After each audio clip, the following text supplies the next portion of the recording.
మిత్రులారా,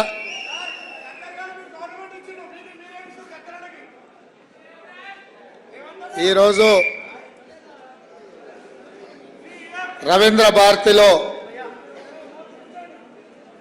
గద్దరన్న ఫౌండేషన్ తరఫున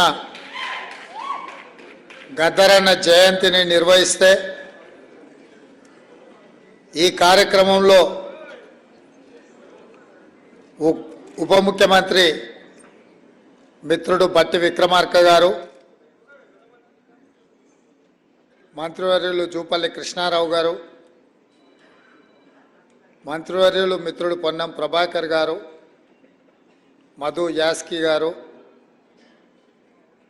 పెద్దలు కంచె ఐలయ్య గారు, వారి కుటుంబ సభ్యులు, చాలామంది ఇక్కడ గద్దరన్న అభిమానులు, కవులు, కళాకారులు ఈ కార్యక్రమంలో హాజరయ్యి మనమందరం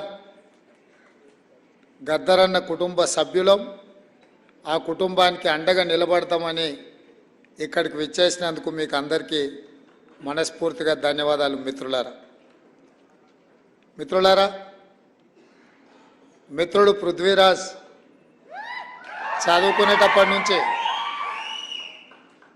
మేమిద్దరం ఒకే కళాశాల, మేమిద్దరం కలిసి చదువుకున్నాం.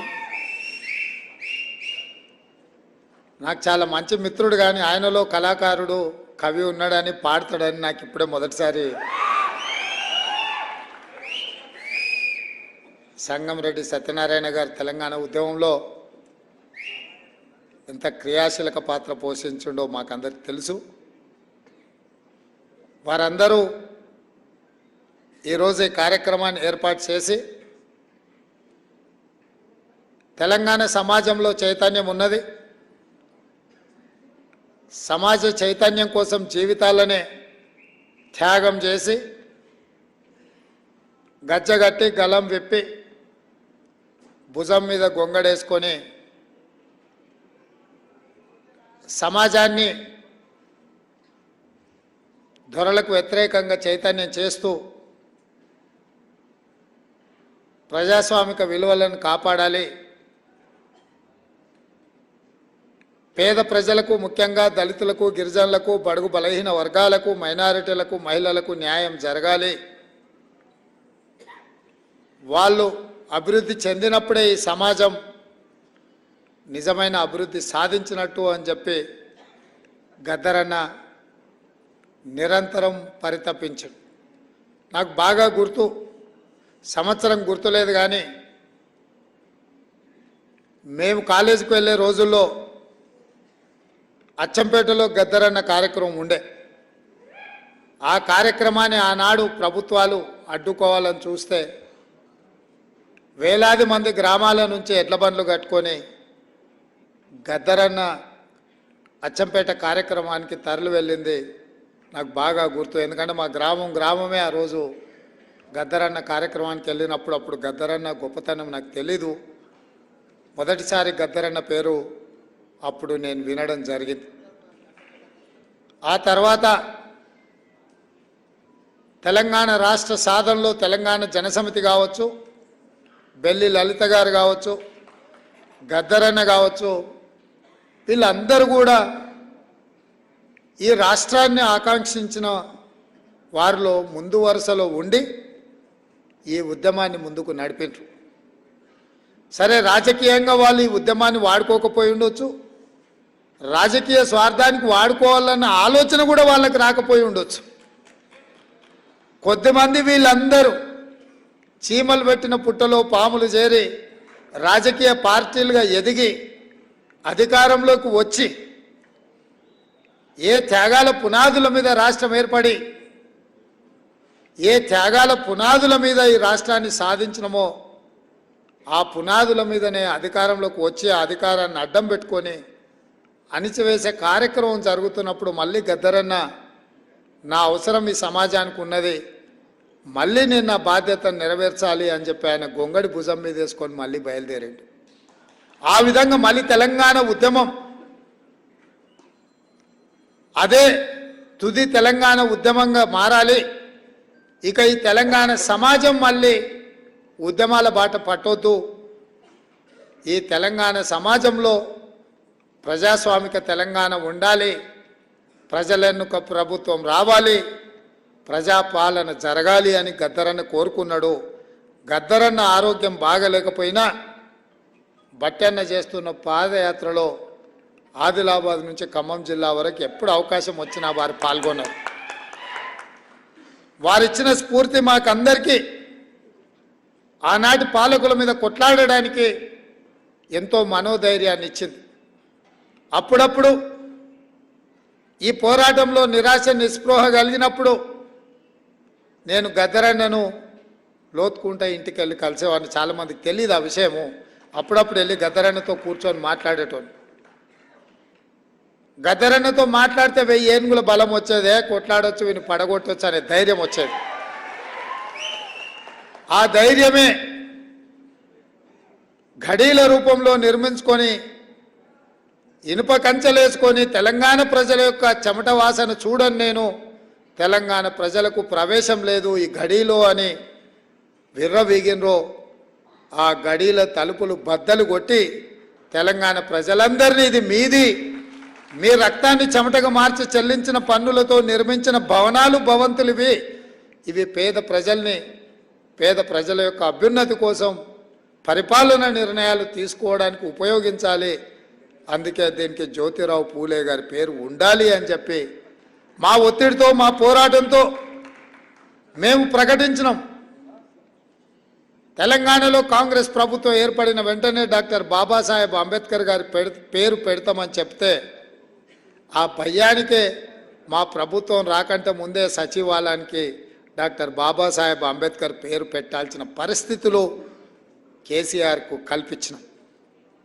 ఇంతకుముందు పెద్దలు కంచె ఐలయ్య గారు, కవిత గారు నాకు ఫోన్ చేసిండ్రు, అసెంబ్లీలో జ్యోతిరావు పూలే గారి విగ్రహాన్ని పెట్టడానికి మీరు రావాలి అని.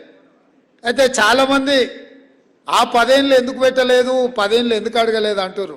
ఆ 10 ఏళ్ళు వాళ్ళ నాయన మీద సంపూర్ణమైన నమ్మకం ఉండి ఈయన దుర్మార్గుడు, ఈయన పెట్టాడు కాబట్టే ఈరోజు ప్రజాప్రభుత్వం వచ్చింది. తప్పకుండా ప్రజాప్రభుత్వం పెట్టడానికి అవకాశం ఉంది అని చెప్పి వినతి పత్రం తీసుకొని వచ్చి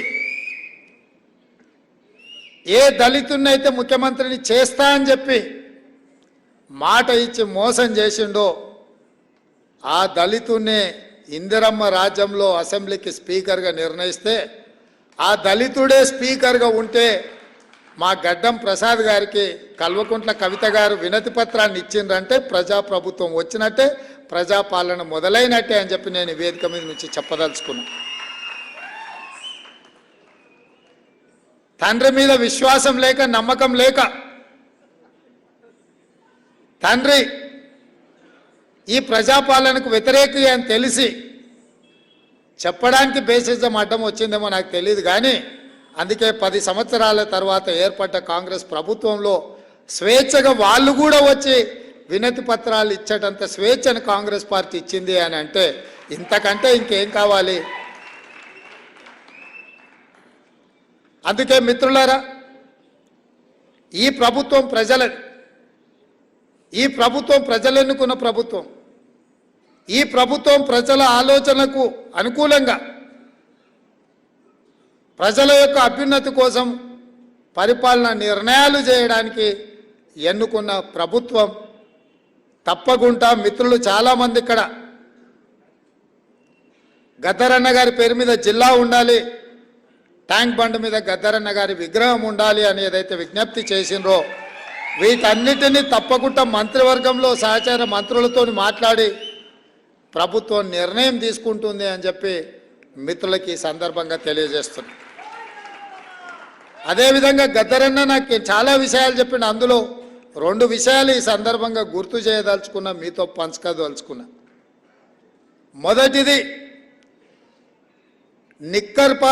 లిక్కర్ పార్టీ ఒకటై ఉన్నాయి, రాబోయే ఎన్నికలలో నువ్వు జాగ్రత్తగా ముందుకు వెళ్ళాలి అని చెప్పిండు. ఇవాళ లిక్కర్ పార్టీ ఒకటైన విషయాన్ని మన కళ్ళ ముందు కనిపించి కాంగ్రెస్ను రాకుండా అడ్డుకోవాలని చూసిన మీరందరూ కూడా అడ్డుగోడలను తొలగించి లిక్కర్ పార్టీని మొన్నటి ఎన్నికల్లో లిక్కర్ పార్టీని ఓడించినారు. రాబోయే పార్లమెంట్ ఎన్నికల్లో నిక్కర్ పార్టీని కూడా ఓడించడానికి మాకు అందరికీ అండగా ఉండాలి అని కోరుకుంటున్నా. ఇంకొక మాట కూడా కీలకమైన మాట చెప్పిండు. ఇంటికి వచ్చిన నా మనవన్ని ఆశీర్వదించడానికి ఆ సందర్భంగా ఇంకొక మాట చెప్పిండు గద్దరన్న. రేవంత్, జీవితాంతం గుర్తుపెట్టుకో, పొలిటీషియన్తో కొట్లాడడం సులువు, క్రిమినల్తో కొట్లాడడం అంతకంటే సులువు. కానీ క్రిమినల్ పొలిటీషియన్తో కొట్లాడడం అంత సులువు కాదు. నీ ఎదురుగున్నోడు క్రిమినల్ పొలిటీషియన్ అనుకుంటున్నావు, కాదు క్రిమినల్ అని చెప్పి కేసీఆర్ గురించి నాకు చెప్పడం జరిగింది. అందుకే ఆ క్రిమినల్ పొలిటీషియన్తో మేము కాదు, మీరందరూ కలిసి వచ్చి తోడుగా ఉండి గద్దెని దించి ఈ ప్రభుత్వాన్ని ఏర్పాటు చేసినాం.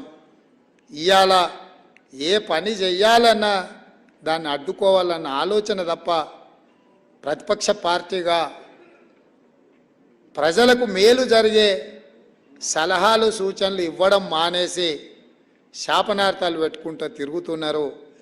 ఇట్లాంటి శాపనార్థాలకు కాంగ్రెస్ పార్టీ ఎప్పుడు భయపడదు. కాంగ్రెస్ పార్టీ ప్రజలకు స్వతంత్రం అవసరమైనప్పుడే, ప్రజలకు స్వతంత్రం ఇవ్వాలన్న ఆలోచనతోనే ఈ దేశానికి స్వతంత్రం తీసుకొచ్చింది. ప్రజలు తెలంగాణ కోరుకుంటున్నారు అంటే అన్ని త్యాగాలకు వెరవకుండా తెలంగాణ రాష్ట్రం ఇచ్చింది. ప్రజలు ప్రజాస్వామిక పరిపాలన కోరుకుంటే ఎట్లాంటి ఒడిదుడుకులనైనా ఎదుర్కొని 5 కాదు 10 సంవత్సరాలు సుస్థిరమైన పరిపాలన అందించే బాధ్యత నాది, మా మిత్రుంది. కొంతమంది మాట్లాడుతున్నారు 3 నెలలు 6 నెలల కేసీఆర్ మళ్ళా ముఖ్యమంత్రి అవుతాడని. అయ్యా, అనుకునేటోళ్లకు, ఆశపడేటోళ్లకు ఒక మాట చెప్పదలుచుకున్నా. మొన్నటి ఎన్నికలల్లో ప్రజలు బొక్కలు ఇరగొట్టి బోర్ల పడేసిరు. మీ బొక్కలే చక్కగా కాలేదు, ఏ రకంగా మళ్ళీ ఈ రాష్ట్రానికి ముఖ్యమంత్రి అవుతామని పగటి కళలుగా అంటారు. చేసి చూడండి ప్రయత్నం, తెలుస్తుంది మీకు ప్రజల యొక్క ఆగ్రహం. ఆనాడు నాదెండ్ల భాస్కరరావు గిట్లాంటి వేషాలు వేస్తే ఊర్లకు ఒక్కరిని కూడా రానియలే ప్రజలు. ఇవాళ అట్లాంటి ఆలోచన ఎవడన్నా చేసిండంటే గ్రామాలలో ఇక్కడ ప్రజలు గోరీలు కడతారు. మళ్ళీ మీ గోరి మీరు కట్టించుకోవాలనుకుంటే బతుకుండగానే తెలంగాణ ప్రజలు మీకు గోరి కట్టాలనుకుంటే ఇట్లాంటి విపరీతమైన కోరికలు మీ మెదడులో వస్తాయి. అది మీ ఒంటికి ఇంటికి మంచిది కాదు. ప్రజలెన్నుకున్న ప్రభుత్వాన్ని, ప్రజలకు మంచి పరిపాలన అందించడానికి ప్రతిపక్షంగా సలహాలు సూచనలు ఇవ్వండి. మా ప్రభుత్వం ఎప్పుడు ద్వారాలు తెరిసే ఉన్నాయి. చేతనైతే సలహాలు ఇవ్వండి, ప్రతిపక్ష పాత్ర పోషించండి తప్ప. అక్క కూడా ఇంతకుముందు అన్నది, ఏంది తమ్మి గవాడు గని మాటలు మాట్లాడుతుంటే నువ్వేం అంటలేవని.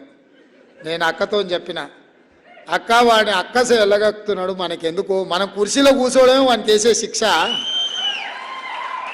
అందుకే అసెంబ్లీలో కూడా బయటకు పోనీయలేదు అక్క, ఆనే కూర్చోబెట్టిన. బిడ్డ నువ్వు చేసిన పాపాలని మేము చెప్తాం, వినడమే నీకు మేము వేసే శిక్ష అని చెప్పి అసెంబ్లీలో కూడా చెప్పినాం. సస్పెండ్ చేస్తామంటే వద్దని చెప్పిన. మా స్పీకర్ గారికి విజ్ఞప్తి చేసిన, స్పీకర్ సార్ ఎవరిని బయటకు తోలక వాళ్ళని అందరినీ కూర్చోబెట్టి తలుపులు మూయి వాళ్ళు చేసిన తప్పులని మా బట్టి గారు ఆర్థిక శాఖ నుంచి, విద్యుత్ శాఖ నుంచి వైట్ పేపర్ పెట్టిండు. వాళ్ళు చేసిన పాపాలన్నీ మొత్తం లెక్కగట్టి చెప్తున్నాడు, వినాల్సిందే. ఆ పాపాలు చేసిన ఆ ఘోరాలు ప్రజలకు చెప్తున్నప్పుడు వాళ్ళు వినాల్సిందే అని చెప్పి నేను చెప్పడం జరిగింది. అందుకే మిత్రులారా, ఇది ప్రజాస్వామిక ప్రభుత్వం, ప్రజలు ఎన్నుకున్న ప్రభుత్వం కాబట్టే గద్దరన్న జయంతి వర్ధంతులను అధికారికంగా చెయ్యాలని ప్రభుత్వం నిర్ణయం తీసుకున్నది. దాన్ని శాసనం చేయడం జరిగింది. ఇదే కాదు, మొన్న సినీ ప్రముఖులందరూ కూడా నన్ను కలవడానికి వచ్చి చాలా విషయాలు ప్రస్తావిస్తూ, గత ప్రభుత్వంలో నంది అవార్డులు ఉండేటివి, మీరు పునరుద్ధరిస్తే బాగుంటుంది అని చెప్పి సినీ ప్రముఖులందరూ నన్ను అడుగుతా వాళ్ళకు ఒక మాట చెప్పిన. నంది అవార్డులు కాదయా, ఖచ్చితంగా మా ప్రభుత్వం అవార్డులు ఇస్తుంది. ఆ అవార్డుల పేరు గద్దర్ అవార్డులు ఉంటాయని చెప్పారు. తెలంగాణ రాష్ట్రంలో కవులకు, కళాకారులకు, సినీ ప్రముఖులకు రాష్ట్ర ప్రభుత్వం తరఫున అధికారికంగా ఇచ్చే అవార్డులకు గద్దర్ అవార్డ్స్ అనే పేరు పెట్టి గద్దరన్నను గౌరవించుకుందామని చెప్పి ఈ వేదిక మీద నుంచి చెప్తున్నా. ఇదే శాసనం, ఇదే జీవో అని చెప్పి, నా మాటనే జీవో.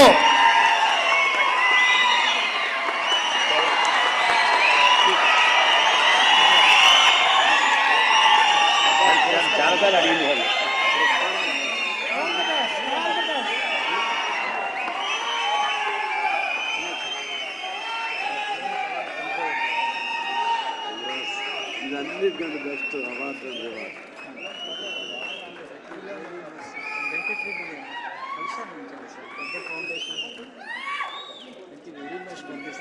గొప్ప నిర్ణయం చాలా one people's heart. Not a good, great decision. Proud of you.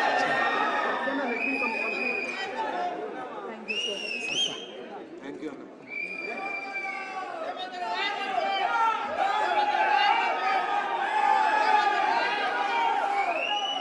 మిత్రులారా, అది కూడా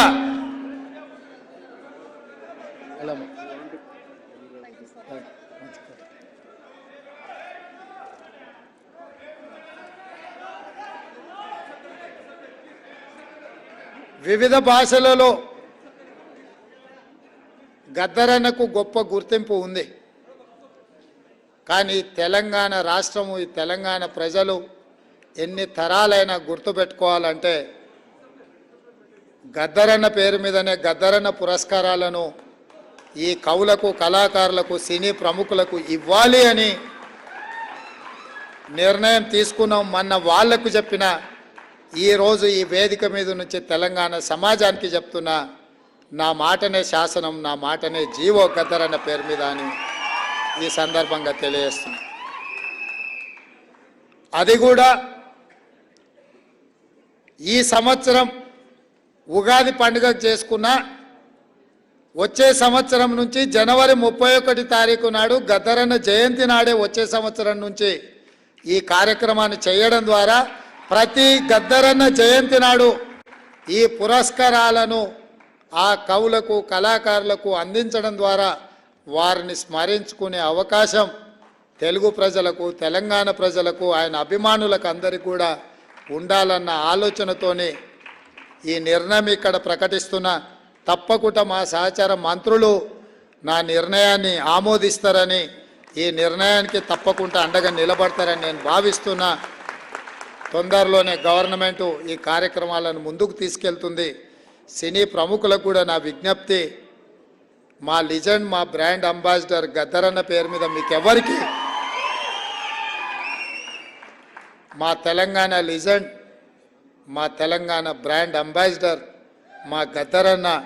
మా గద్దరన్న మీద మీకెవరికి పురస్కారం వచ్చినా అది మీకు ఒక గొప్ప అవకాశంగా భావించి ఈ కార్యక్రమాన్ని అందరూ కలిసి ముందుకు తీసుకెళ్ళాలి, విజయవంతం చేయాలి అని తెలియజేస్తూ, వారి అభిమానులందరికీ మరొకసారి కృతజ్ఞతలు తెలియజేస్తూ సెలవు తీసుకుంటున్న మిత్రులారా.